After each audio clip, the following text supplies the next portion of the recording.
Everyone, कैसे है बेटा सब लोग। आई होप कि सब लोग बढ़िया प्रिपरेशन कर रहे होंगे ना। सो चलो देखो, आज की इस वीडियो में हम लोग क्या करेंगे, बाइनोमियल थ्योरम की मेंस 2021 मार्च की शिफ्ट में जितनी क्वेश्चंस आई थी उसमें से जो क्वेश्चंस थोड़ी यूनिक है वो सारी क्वेश्चंस हम कवर करने के लिए ट्राई करेंगे। सो फर्स्ट क्वेश्चन जो है मैंने बोर्ड के ऊपर लिख दिया। क्या बोला गया है क्वेश्चन के अंदर कि n जो है वो नंबर ऑफ इरेशनल टर्म है इस बाइनोमियल एक्सपेंशन में की, और n-1 किससे डिवाइड होगा ये तुमको फाइंड आउट करना है। तो क्वेश्चन तुम लोग देख लो, आगे स्टार्ट करते हैं। तो हमको पता ही है इस टाइप की क्वेश्चन हम लोग क्लास में सॉल्व करते ही है कि number of integral term, number of rational term या इरेशनल टर्म, या number of terms free from radical sign अगर फाइंड आउट करना है तो पहले कोई तो एक जनरल टर्म ले लेते हैं इस बाइनोमियल एक्सपेंशन में का। So let TR+1 be the any general term. तो फॉर्मूला क्या होता है जनरल टर्म का कि NCR a की पावर n-r b की power r, where a and b are first and second term. So TR+1 यानी क्या आ जाएगा हमारा 60CR। a यानी कितना दिया है हमको 3 की पावर 1/4 की पावर क्या हो जाएगा यहाँ पे 60 माइनस ऑफ r हो जाएगा। b यानी दिया हुआ था मेरे को 5 की पावर 1/8 की पावर r। तो यहाँ पे अगर मैं इसको सॉल्व करता हूँ तो क्या हो जाएगा 60C ऑफ r 3 की power 60 minus r upon 4 into 5 की पावर r/8। तो ये कोई तो एक जनरल टर्म है बाइनोमियल एक्सपेंशन में का। अब हम लोग देखते हैं कि एक सिंपल सा कंसेप्ट हमको पता होता है कि जब नंबर अगर रहता है तो एक सिंपल सी तुमको मैं यहाँ पे बता देता हूँ कि नंबर अगर है, अगर इसकी पावर में जो भी टर्म आ रहा है तो x मान लिया मैंने अभी का इसको, अगर मैं x का वैल्यू इंटीग्रल वैल्यू पुट करूँ, जैसे 2 पुट करूँ तो 4 आएगा, 3 पुट करूँ तो 8 आएगा, 4 पुट करूँ तो तुम लोग समझ सकते हो 16 आएगा। तो ये जो है x का वैल्यू अगर इंटीजर हुआ, x का वैल्यू अगर इंटीजर मैंने पुट किया, तो इंटीजर इन द सेंस मैंने प्लस पुट किया था, माइनस पुट करता तो क्या होता, ये 1/2 आता। 2 की पावर अगर -2 पुट करता तो ये कितना आता 1/4, कोई प्रॉब्लम नहीं है। तो अगर मैं इंटीजर वैल्यू पुट करूँ तो क्या मिलेगा, रैशनल टर्म मिलेगा। क्या मिलेगा, रैशनल टर्म मिलता है। ऐसे हम लोग लिख ही लेते हैं कि अगर x का वैल्यू अगर इंटीजर हुआ तो term obtain will be rational. अगर ये वैल्यू फ्रैक्शनल रहेगा तो हमको कौन सा टर्म मिलता है, इरेशनल टर्म मिलता है। Fractional in the sense x का वैल्यू 1/2, 1/3, ऐसे अगर मैं पुट करता जाऊँ तो इरेशनल टर्म्स मिलती है। तो ये तुमको थोड़ा बहुत समझ गया होगा। अभी जिसको पता है वो तो क्लियरली उसको पता ही होगा कि यहाँ पे जो 3 की पावर है, so power of 3 and power of 5 दोनों भी क्या होना चाहिए, इंटीजर होना चाहिए। तो 60 minus r upon 4 and r/8 should be integer, should be integer. ये की to get irrational terms, to get irrational बोलोगे, रैशनल बोलोगे, रैशनल बोलोगे। So to get rational terms, to get यहाँ पे ध्यान देना है, रैशनल टर्म मिलेंगे हमको, ठीक है। अगर वो पावर है, अगर हम लोग अगर इंटीजर लेते हैं तो हमको रैशनल टर्म्स मिलती है। तो r की वैल्यू जो है वो क्या होनी चाहिए वो हमको सोचना पड़ेगा। तो 60 minus r/4 and r/8 should be integer. We know r का वैल्यू क्या होता है, कहाँ से कहाँ तक होता है, सोच के देखो। सो वी नो r का वैल्यू जो है वो कहाँ से कहाँ तक होगा, r मतलब तो ये टर्म रहने वाले हैं, तो r will be varies from 0 से लेके तो कहाँ तक वेरी करेगा 60 तक। r का वैल्यू कहाँ से कहाँ तक वेरी करेगा, 0 से लेके तो 60 रखे तो 60/4 विल बी 15। तो r का वैल्यू 0 अलाउ हो रहा है, ठीक है। r का वैल्यू 1 अलाउ हो रहा है क्या वो देख लो। अगर 1 रखूँ तो 1/8 आएगा, नहीं हो सकता है। 2 रखूँ तो भी नहीं होगा, 3 रखूँ तो भी नहीं होगा, 3/8 आएगा, फ्रैक्शनल होगा ना। 4 रखूँ तो 1/2 होगा, नहीं हो पाएगा। तो r की जो वैल्यू जो है वो 8 की मल्टीपल होनी चाहिए, r की वैल्यूज जो है वो 8 की मल्टीपल होनी चाहिए। तो r होगा 0, 8, 16, उसके बाद में 24, 32, 40, 48, उसके बाद में आ जाएगा 56। तो कितनी वैल्यूज हो रही है पॉसिबल r की, 1, 2, 3, 4, 7, 8। तो r की 8 डिफरेंट वैल्यूज़ के लिए, जैसे ये r की वैल्यूज़ मैं पुट करूँ इधर रख कर देखो तो ये इंटीजर आएगा, साथ ही में ये वाला तुम सॉल्व करोगे तो वो भी एक इंटीग्रल आउटपुट तुमको मिलेगा। तो मैं बोल सकता हूँ कि for different values of r, so for 8 values of r, for 8 values of r we get rational term. तो जिन्होंने पढ़ रखा है उसको तो बहुत इजीली समझा होगा ये। तो इन 8 वैल्यूज़ के लिए रैशनल टर्म मिलने वाला है। तो तो 8 रैशनल टर्म है, 8 क्या है तुम्हारी रैशनल टर्म है। हमको क्या फाइंड आउट करना है, n मतलब नंबर ऑफ इरेशनल टर्म बोला गया है यहाँ पे। सो देयरफॉर n यानी क्या हो जाएगा, total number of terms, total terms minus क्या कर लोगे, रैशनल टर्म मिल जाएगी, रैशनल टर्म को माइनस कर लो टोटल टर्म्स में से। So total number of terms कितनी होगी, पावर 60 है तो total number of terms will be 61। So 61 minus 8 यानी कितना आ जाएगा देख लो, तो ये हो जाएगा मेरा 61 माइनस 8 यानी कितना आएगा 53 हो जाएगा। अब ये बोल रहा है n minus 1 is divisible by, so अगर मैं n माइनस 1 निकालूँ, so n minus 1 will be 52। So n minus 1 आ रहा है 52। ऑप्शंस देख लो कि 52 किससे डिवाइड होगा, तो 52 will be divided by 26, 52 will be divided by 26, तो 26 उसका क्या रहेगा, हमारा आंसर रहेगा। तो आई होप कि तुमको ये जो क्वेश्चन है ये बहुत इजीली समझ में आया होगा। नेक्स्ट क्वेश्चन के ऊपर हम लोग बढ़ते हैं अभी, ठीक है। बोलता है चलो ठीक है। सो नेक्स्ट क्वेश्चन जो है मैंने बोर्ड के ऊपर लिख दिया है, देख लो इसको क्या बोल रहा है। Fourth term in the expansion of x plus x की power log to the base 2 of x ऐसे कुछ है something, whole to the power 7 is 4480। तो फोर्थ टर्म ये बोल रहा था। सो टी आर मतलब जनरल टर्म की हमको फॉर्मूला पता होती है। सो T4 अगर फाइंड आउट करना है हमको, सो फॉर T4 लिख देता हूँ मैं ऐसे। सो फॉर T4 R का वैल्यू जो होगा 3 हो जाएगा। सो जनरल टर्म की फॉर्मूला क्या होती है, पहले फॉर्मूला लिख देता हूँ, NCR a की power n minus r b की power r, where a is a first term and b is a second term in the expansion. So T4 अगर फाइंड आउट करना है तो ये क्या हो जाएगा 7C3, a मतलब यहाँ पे x है first term, to the power 7 minus directly लिख देते हैं अभी 7 माइनस 3, तो यहाँ पे आ जाएगा 4 into x to the base, x की पावर में sorry log to the base 2 of x। इसकी पावर में क्या आने वाला था, r आने वाला था, r का वैल्यू है यहाँ पे 3, तो ये तो दोनों आपस में प्रोडक्ट में आ जाएंगे। और T4 का वैल्यू जो है वो हमको दिया हुआ है 4480।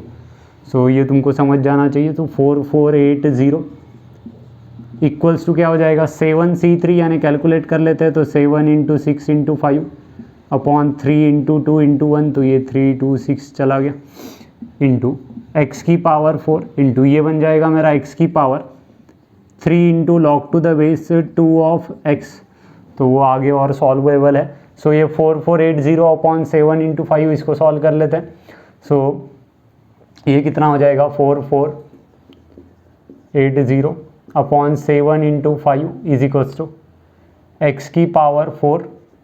तो ये पावर्स का अब जो होगा वो एडिशन हो जाएगा, यहाँ पे तुमको कन्फ्यूजन नहीं होना है। तो ये हो जाएगा मेरा 4 प्लस, अब इसको मैं सॉल्व कर ही लिख देता हूँ। ये 3 जो है ऊपर गया रहता, तो ये हो गया रहता log to the base 2 of x की क्यूब, लॉग की प्रॉपर्टी मैंने वहाँ पे यूज़ कर ली है। और ये दोनों बेस जो है वो सेम था, तो पावर्स का एडिशन हो गया। इसको सॉल्व कर लेते हैं तो ये हो जाएगा मेरा 7 1 जा 6 आएगा, और फिर हो जाएगा 28, तो 4 हो जाएगा, तो 640 अपॉन 2, तो ये हो जाएगा मेरा 2 1 5 1 जा 5 2 जा, और फिर ये आ जाएगा 128, यानी x की power 4 plus log to the base 2 of x cube. यहाँ पे अगर हम लोग देखें तो इस 128 को हम लोग क्या लिख सकते हैं वो सोच लो तुम लोग। सो 128 यानी क्या हो जाएगा 2 की पावर की फॉर्म में मैं उसको लिख देता हूँ, तो ये हो जाएगा मेरा 2 की पावर 7 आ जाएगा। So is equals to x की power 4 plus log to the base 2 of x cube. अभी क्योंकि यहाँ पे log to the base 2 of x मतलब लॉग टू द बेस 2 वाली टर्म आई है, तो अप्लाई कर देते हैं दोनों साइड में log to the base 2 on both side. यही जो था इस क्वेश्चन के लिए मेन स्टेज है, apply log to the base 2 on both side. क्यों अप्लाई किया आपने, क्योंकि हमको फाइंड आउट करना है यहाँ पे x का वैल्यू। अब x की वैल्यू अगर फाइंड आउट करनी है तो क्या करोगे, सिंप्लीफिकेशंस करने पड़ेंगे। तो लॉग अगर अप्लाई कर दे तो क्या हो जाएगा, ये log to the base 2 of 2 to the power 7, ये हो जाएगा मेरा log to the base 2 of x की पावर में 4 plus log to the base 2 of x cube. मेरे अकॉर्डिंगली यहाँ तक तो सभी को समझा होगा। राइट वाला पार्ट में मिटा देता हूँ थोड़ा, चलो एक स्टेज कर लेते हैं। और ये 7 आगे आ जाएगा, log to the base 2 of 2 तो 1 हो जाएगा। यहाँ पे क्या हो जाएगा, ये 4 plus log to the base 2 of x cube. तो चलो ठीक है, अभी का ऐसे ही लिखता हूँ इसको, और ये हो जाएगा मेरा log to the base 2 of x. ये जो पावर है ये आगे लेकर आया वो है ना, ये पूरा का पूरा कंप्लीट इसको log की पावर में था, मतलब ये x की पावर में था तो उसको आगे ला लिया, ऐसे मैंने प्रॉपर्टी वहाँ पे यूज़ किया हुआ है। इसको मैं मिटाता हूँ, आगे देखते हैं और एक स्टेज सिंप्लीफाई कर लेता हूँ। तो ये हो जाएगा मेरा 7 is equals to 4 into log to the base 2 of x plus, यहाँ पे अगर मैं देखूँ तो ये 3 को मैं क्या कर सकता हूँ बेटा, आगे ला सकता हूँ। तो इसको मैं लिख सकता था 3 into log to the base 2 of x, और इसको अंदर मल्टीप्लाई कर दो फिर बाद में, तो ये क्या हो जाएगा मेरा 3 into log to the base 2 of x का होल स्क्वायर हो जाएगा, है ना। ये सेम थिंग है, मल्टीप्लाई हो रहा है। अभी का उसको हम लोग t मान लेते हैं, so let log to the base 2 of x, इसको t मानो, और ये हमारा आंसर बहुत इजीली आ जाएगा। आगे अगर सॉल्व करें तो ये हो जाएगा मेरा 7 यानी equals to 40 plus 3t square. तो एक क्वाड्रेटिक इक्वेशन बन जाएगा हमारा यहाँ पे 3t square plus 40 minus 7 is equals to 0। So 3 7 minus 21 हो रहा है, तो माइनस 21 आना चाहिए और 4 आना चाहिए, तो बहुत इजीली लिख सकते हो। तो ये हो जाएगा 3t square plus 7t minus 3t minus 7 is equals to 0। तो ये हो जाएगा 3t बाहर, ये आ जाएगा t प्लस 7 माइनस साइन बाहर 3t प्लस 7, सॉरी गलत लिख रहा हूँ। यहाँ पे अगर मैं t को बाहर निकालूँ तो ये आ जाएगा 3t प्लस 7 माइनस ये हो जाएगा 3t plus 7 is equals to 0। तो यहाँ से हो जाएगा मेरा t माइनस 1 इक्वल्स टू 0 और 3t प्लस 7 इक्वल्स टू 0। तो यहाँ से t का जो है वो निगेटिव वैल्यू आएगा। अब t का निगेटिव वैल्यू आएगा तो log का वैल्यू तो निगेटिव नहीं हो सकता है, तो इसको लेना पड़ेगा। सो t का वैल्यू विल बी 1। अब यही वाला वैल्यू क्यों लिया, क्योंकि log की आउटपुट्स यहाँ पे अगर मैं देखूँ तो ये t का वैल्यू कितना आ रहा है -7/3। इसको एलिमिनेट करोगे क्योंकि log to the base 2 of x यानी t था, वो बोल रहा है -7/3, तो वो कंसीडर क्यों नहीं किया वो भी देख लेंगे, पहले ये देख लेते हैं। तो ये हो जाएगा log to the base 2 of x is equals to 1। तो यहाँ से क्या हो जाएगा कि x का वैल्यू कितना हो जाएगा 2 की पावर 1। तो लॉगरिदम से अगर मैं एक्सपोनेंशियल फॉर्म लेता हूँ, है ना, तो बहुत इजीली जो है हमारा आंसर आ जाएगा। तो x का वैल्यू 2 ऑप्शन के अंदर प्रेजेंट है। अब ये भी ले सकते थे, नहीं ले सकते थे, चलो ठीक है, माइनस वैल्यू है, हो सकता है, पॉसिबल था, बट जो ऑप्शन के अंदर आ रहा है वो मिल चुका है, इसलिए उसको कंसिडर वगैरह नहीं किया मैंने आगे वहाँ पे। तो आई होप कि ये बहुत इजीली समझा होगा। सिंपल लॉग की प्रॉपर्टीज इस क्वेश्चन के अंदर यूज़ की हमने। नेक्स्ट क्वेश्चन पे बढ़ेंगे, ठीक है। सो नेक्स्ट क्वेश्चन जो है मैंने बोर्ड के ऊपर लिख दिया है, काफ़ी सिंपल क्वेश्चन था ये, है ना। तो देखो स्टार्ट करता हूँ, बहुत इजीली मेरे हिसाब से सबको समझ जाएगा। सो आर का वैल्यूज़ पहले 0 रखना है, फिर 1 पुट करना है। तो अगर तुमको समेशन से इन जनरल फॉर्म में आना है तो भी चल जाएगा, वैसे तो डायरेक्टली समेशन का यूज़ करके ही आंसर तुम लोग लिख सकते थे। तो अगर मैं आर का वैल्यू पहले 0 रखूँ तो ये बन जाएगा 6c0 इंटू क्या बन जाएगा, ये 6c6 बन जाएगा, प्लस अगर 1 रखता हो तो ये 6c1 इंटू ये क्या बन जाएगा 6c5 बन जाएगा, प्लस ये बन जाएगा 6c2 इंटू 6c4, और ये ऐसे चलता रहेगा, कहाँ तक जाएगा। आर का वैल्यू बाद में 6 पुट करोगे तो ये बन जाएगा 6c6 इंटू 6c0। तो यहाँ पे अगर हम लोग देखें तो ये बाइनो सीरीज आ रहा है। बाइनो सीरीज इन द सेंस दो डिफरेंट सीरीज़ की जो बाइनोमियल कोएफिशिएंट्स है वो आपस में प्रोडक्ट हुई है। तो क्या करते हैं इस केस में, हम लोग देखते हैं कि प्रीफिक्स का एडिशन जो है वो कांस्टेंट आ रहा है क्या, देख लो। तो अगर मैं प्रीफिक्स का एडिशन करता जाऊँ तो 6 + 6, तो यहाँ पे भी 12 आएगा, 12 आएगा, 12 आएगा, 12 आएगा।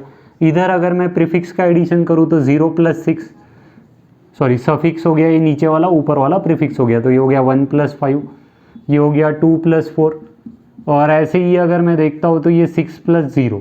तो सम ऑफ सफिक्स और सम ऑफ प्रीफिक्स जो है वो कांस्टेंट आ रहा है, तो ये हो जाएगा मेरा 6 + 6, है ना। अगर इसको लिखना है तो ये कैसे हो जाएगा 6 + 6, ये भी 6 + 6, तो ये कांस्टेंट वगैरह आता जा रहा है। तो फाइनल आंसर क्या होगा तुम्हारा, ऊपर से जो एडिशन कांस्टेंट आ रहा है वो होता है 6 + 6, नीचे से जो एडिशन कांस्टेंट आ रहा है वो कितना आ रहा है 6 आ रहा है, तो इसको मैं लिख देता हूँ 12C6 तुम्हारा आंसर हो जाएगा इस गिवन सीरीज़ का। सो 12C6 तुमको अभी फाइंड आउट करना है तो 12C6 फाइंड आउट कर लो। सो 12C6 यानी हो जाएगा 12 into 11 into 10 into 9 8 7 upon 6 into 5 into 4 3 2 1। इसको कैलकुलेट करो, जो आंसर आएगा वो तुम्हारा फाइनल आंसर होगा। तो ये हो जाएगा मेरा 6 2 तो चला ही जाएगा ये 12 के साथ में, ये हो जाएगा 4 और ये इसको काट देगा तो ये बच जाएगा 2, ये 3 1 जा 3 3 जा, तो ये आ जाएगा मेरा 5 1 जा 5 2 जा। तो अभी कितना आ रहा है 11 इंटू 7 इंटू 11 इंटू 7 इंटू ये कितना हो जाएगा 2 इंटू 3 6 6 इंटू 12। तो फाइनल आंसर फाइंड आउट करके देखो कितना आएगा। सो 11 इंटू 84 तो ये हो जाएगा 11 4 जा 44, सो 4 11 8 जा 88 88 प्लस 4 तो ये हो जाएगा 92। सो 924 तुम्हारा जो होना चाहिए वो आंसर होना चाहिए। तो कौन सी ऑप्शन के अंदर आ रहा है, ऑप्शन डी के अंदर आ रहा है। तो बहुत इजीली हम लोग यहाँ पे कैलकुलेट कर पाए। मेरे अकॉर्डिंगली 1 मिनट से अंदर ये तुम लोग क्वेश्चन एग्जाम में बैठकर सॉल्व कर सकते थे। चलो ठीक है, सो ये देख लो, इसमें मैं ज़्यादा एक्सप्लेनेशन और नहीं करूँगा। नेक्स्ट क्वेश्चन के ऊपर बढ़ेंगे।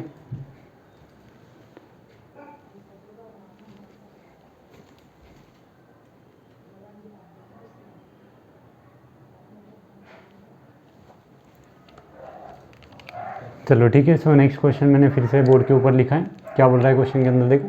Coefficient of third fourth and fifth term in the expansion of x plus a by x square whole to the power n be in the ratio 12:8:3 ऐसे कुछ बोल रहा है। और क्या फाइंड आउट करना है हमको यहाँ पे, term independent of x find out करना है। तो कोएफिशिएंट ऑफ थर्ड फोर्थ और फिफ्थ टर्म यहाँ पे अगर हमको फाइंड आउट करना है तो पहले उसको देख लेते हैं कि कैसे होगा। तो एक इन जनरल टर्म हम लोग यहाँ पे लिख देते हैं। तो general term in the expansion क्या आ जाएगा कि TR+1 यानी हो जाएगा मेरा NCR first term to the power n-r, second term to the power r, ऐसे कुछ हो जाएगा। तो यहाँ से मैं बोल सकता हूँ कि जो कोएफिशिएंट्स होंगी वो कैसे हो जाएगा, इसको थोड़ा रीअरेंज कर लो। तो ये हो जाएगा NCR और ये a की पावर r बन जाएगा, a की पावर r, और ये x का तो सॉल्विंग हो जाएगा तो x की पावर n-r और ये -2r हो जाएगा ये ऊपर जाके। वैसे भी उसका कुछ काम नहीं हमको x की पावर का, समझ लेना तुम लोग, ये 2r ऊपर जाके बन गया ऐसे। तो कोएफिशिएंट जो होगा वो तो इतना पार्ट आएगा हमारा। So therefore coefficient of third fourth and fifth term हम लोग यहाँ पे डायरेक्टली लिख देते हैं। सो कोएफिशिएंट ऑफ थर्ड टर्म निकालने के लिए r का वैल्यू 2 रखोगे, वहाँ पे कंफ्यूजन मत होना। सो मैं यहाँ पे थोड़ा सा लिख देता हूँ कि फॉर थर्ड टर्म r का वैल्यू जो होगा वो क्या होगा 2 होगा। फॉर फोर्थ टर्म r का value will be 3। For fifth term r का वैल्यू कितना पुट करोगे 4। सो कोएफिशिएंट्स क्या हो जाएंगे हमारे NC a square comma NC3 a cube NC4 a की power 4 are the coefficients of third fourth and fifth term. तो ये क्लियर होना चाहिए हमको कि ये थर्ड फोर्थ और फिफ्थ टर्म की जो है वो कोएफिशिएंट है। अब क्वेश्चन के अंदर कुछ बोला गया था कि जो रेशो दिया हुआ है उनका वो 12:8 और 8:3 है, तो इसका यूज़ कर लो तुम लोग। सो मैं अभी ये और इसका रेशो ले लेता हूँ, मतलब फोर्थ टर्म और थर्ड टर्म का रेशो ले लेता हूँ। तो NC3 अपॉन NC2 ये हो जाएगा a cube upon a square is equals to कितना दिया हुआ है तुमको 8/12। वहाँ पे कंफ्यूज मत होना, रिवर्स ऑर्डर में लिया है अपन ने, फोर्थ अपॉन थर्ड लिया है। तो ये हो जाएगा ऐसे, तो ये हो जाएगा अभी NC3 अपॉन NC2। एक तो प्रॉपर्टी से भी सॉल्व कर सकते हो तुम लोग, डिवीजन वाला प्रॉपर्टी, या फिर चलो ठीक है ये इंटू a लिख दिया मैंने, यहाँ पे मैं प्रॉपर्टी लगा दूंगा। ये हो जाएगा मेरा 2/3। तो प्रॉपर्टी क्या होगा NCR अपॉन, हमारे पास में एक प्रॉपर्टी होता है कि NCR upon N C R minus one अगर रहता है तो हम लोग इसको क्या लिखते हैं एन माइनस, इधर जो भी नंबर है इसको यहाँ पे ला के माइनस कर देते हैं और इधर जो था इसको एज इट इज़ ला लेते हैं इधर। तो वही करेंगे, N C three upon N C two अगर लिखना है तो ये हो जाएगा एन माइनस, नीचे वाला जो रहेगा वो माइनस हो जाएगा, ये वाली टर्म एज इट इज़ आ जाएगी। आई होप कि बहुत इजीली समझा। ठीक है, नीचे वाली टर्म जो है वो n में से माइनस हो रही है, ये वाली टर्म एज इट इज़ आ रही है, तो वही यूज़ किया है मैंने, नीचे वाली टर्म n में से माइनस करवा दी, ये एज इट इज़ करवा दिया। सो 3 यहाँ पे चला जाएगा। तो एक इक्वेशन यहाँ पे हमको बनती हुई दिखेगी कि n माइनस टू इंटू ए यानी 2 है हमारा, तो इसको मैं फर्स्ट बोल देता हूँ। ऐसे ही मैं क्या करूँगा, अभी फिफ्थ और फोर्थ का रेशो ले लेता हूँ। सो फिफ्थ और फोर्थ का रेशो जो रहेगा उस पर से और एक इक्वेशन मिल जाएगा, ये सब कुछ मिटा देता हूँ और term independent of x find out करना है, वो हो जाएगा मेरा 3:8। फिफ्थ और फोर्थ का रेशो हो जाएगा 3:8। So fifth term upon fourth term ये हो जाएगा मेरा 3:8। अब फिफ्थ टर्म क्या था मेरा, यह है NC4 इंटू ए की power 4 upon NC3 A cube is equals to 3/8। यहाँ पे भी क्या हो जाएगा, अभी इनटू में ए तो आ जाएगा, यहाँ पे लगेगा रेशो वाला प्रॉपर्टी, फिर से वही प्रॉपर्टी लगाएंगे NCR upon NCR minus one में, तो ये होता है n माइनस, ये वाली चीज़ इधर जाके माइनस होती है और ये वाला पार्ट एज इट इज़ आता है नीचे। तो NC4 अपॉन NC3 रहेगा तो नीचे वाला पार्ट माइनस हो जाएगा n-3 और ऊपर वाला ये ऐसे एज इट इज़ आ जाएगा, तो ये ऐसे हो गया। आगे बढ़ेंगे यहाँ पे, आई होप बहुत इजीली समझना चाहिए वो भी। तो ये हो जाएगा मेरा इक्वल्स टू 3/8। सो ये 4 1 जा और ये हो जाएगा 2 जा, so n-3 into 8 is equals to 3/2। तो ये हो गया मेरा सेकंड इक्वेशन। अब अगर तुम लोग सॉल्व कर लो या 1 और 2 को तुम लोग डिवाइड कर लो तो भी चल जाएगा, n का वैल्यू मिल जाएगा और फिर बाद में करस्पॉन्डिंगली सॉल्व करोगे तो a का वैल्यू मिलेगा। तो ये वाला पार्ट भी मैं यहाँ पे मिटा देता हूँ, ये सब कुछ मिटा देते हैं। सो अगर मैं 1 और 2 को डिवाइड कर दूँ तो ये चला जाएगा n-2 अपॉन n-3 यानी हो जाएगा मेरा 2 अपॉन 3/2, तो ये हो जाएगा 4/3। सॉल्विंग कर लेते हैं तो 3n-6 यानी 4n-12। सो ये हो जाएगा मेरा 6 इज इक्वल्स टू n का वैल्यू मिल गया, कहीं तो एक बार ले जाकर पुट कर दो। तो यहाँ पे अगर मैं रख दूँ तो देयरफॉर a का वैल्यू हो जाएगा, अगर मैं इधर रख दूँ 6 तो ये 4 होगा, डिवाइड होगा तो ये हो जाएगा हाफ। n का वैल्यू मिल गया और a का वैल्यू मिल गया, है ना। अभी मैंने क्वेश्चन पीछे चलते चलते सारा सब कुछ मिटाया हुआ है। तो अभी तुमको अगर टर्म इंडिपेंडेंट ऑफ x अगर फाइंड आउट करना है तो x की जो पावर है, x की जो पावर थी, अगर तुमने पीछे थोड़ा सा रिवाइज करके देखा, क्योंकि क्वेश्चन जो था हमारा कैसे था, क्वेश्चन था मेरा कि x प्लस a/x² की पावर n था और इसमें अगर मैंने जनरल टर्म अगर लिखी थी तो वो क्या आई थी, tr+1 यानी आया था NCR a की पावर x की पावर क्या आया था मेरा n-3r आया था। So for term independent of x, for term independent of x क्या होगा, so for term independent of x n-3r जो हो जाएगा वो कितना हो जाएगा, 0 हो जाएगा। तो n का जो वैल्यू है वो कितना है, 6 है, तो 6-3r यानी 0। सो r का वैल्यू जो होगा वो 2 होगा। सो r का वैल्यू 2 होगा तो टर्म इंडिपेंडेंट ऑफ x यहाँ पे हमको मिल जाएगा। So therefore term independent of x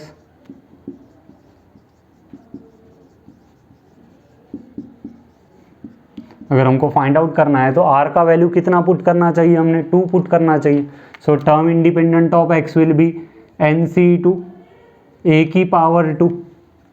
अब n भी है तुम्हारे पास में तो ये हो जाएगा 6c2, a मतलब कितना है, हाफ की पावर 2, तो 6c2 विल बी, बहुत इजीली फाइंड आउट कर सकते हो, 6 × 5/2 × 1 तो 15 हो जाएगा 6c2। सो 15/4 हो जाएगा, तो ये तुम्हारा फाइनल आंसर रहेगा 15/4।